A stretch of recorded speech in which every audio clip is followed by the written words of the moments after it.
Vacant depuis 4 mois, le poste de secrétaire général de l'UPM est désormais occupé par un Marocain. Youssef Amrani a été désigné aujourd'hui par les hauts fonctionnaires de l'Union pour la Méditerranée réunis à Barcelone. L'actuel secrétaire général du ministère des Affaires étrangères succède ainsi à un diplomate jordanien qui avait démissionné en janvier dernier. Hanan Farou.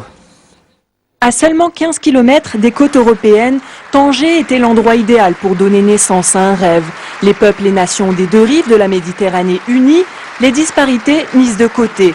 Du rêve à la réalité, c'est bien dans la ville du Détroit que les bases de la future Union pour la Méditerranée furent dévoilées. L'histoire commença donc au Maroc par l'appel de Tanger du président français. C'est à travers la Méditerranée que l'Europe et l'Afrique tendront la main à l'Orient.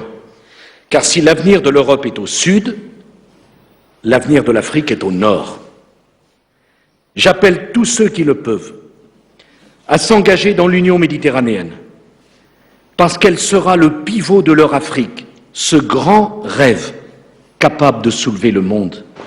Quelques mois plus tard, l'appel est concrétisé. Le 13 juillet 2008, le grand projet séduit 43 pays, tous réunis à Paris pour fonder l'UPM dont le siège sera installé à Barcelone. Au cœur de ce partenariat entre les deux rives de la Méditerranée, la sécurité, les questions économiques, sociales et culturelles, avec un focus sur la préservation de l'environnement.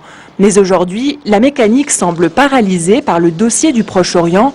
Les mouvements de contestation dans certains pays arabes fragilisent l'Union, notamment avec la chute en Égypte de son coprésident Hosni Moubarak. Depuis 2 ans, aucun sommet ni réunion entre les ministres des Affaires étrangères n'a eu lieu. Le 13 juillet prochain, l'organisation fêtera ses 3 ans, mais dans le doute.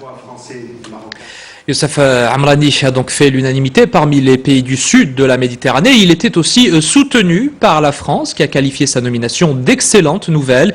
Il faut dire que ce diplomate expérimenté est réputé pour sa maîtrise des dossiers internationaux, notamment des connaissances acquises au cours des 3 décennies passées au ministère des Affaires étrangères. Son portrait signé Shaib Hamadi.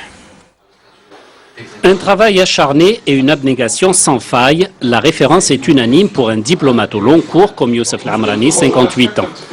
Le nouveau secrétaire général de l'Union pour la Méditerranée hérite de son Tanger natal un tempérament de sérénité, ou plutôt de diplomatie naturelle, diront les initiés. Et Tanger, c'est à un jet de pierre de Barcelone où il devra désormais siéger à la tête de l'UPM. Clin d'œil de l'histoire, c'est dans la capitale catalane que Youssef Amrani a occupé de 1992 à 1996 son premier poste de consul général du Maroc. Tanger, c'est aussi la porte africaine de l'Europe et qui dit Europe dit migration, un thème social et sensible pour ce négociateur en chef du statut avancé pour le Maroc. C'est à lui que sera confiée en 2006 la délicate mission d'organiser une conférence internationale consacrée à la migration et au développement. Travailleurs de l'ombre dont les œuvres ne manquent ni d'éclat ni de fraîcheur, les fonctionnaires du ministère des Affaires étrangères et de la coopération, organisme qu'il a intégré en 1978, saluent en lui le souffle modernisateur des structures internes et des ressources humaines. Son enclin pour la modération et le juste milieu lui donne la conviction que la diplomatie est une science exacte, une science que l'on acquiert désormais dans la nouvelle Académie des Affaires étrangères à Rabat, dont il fut l'architecte.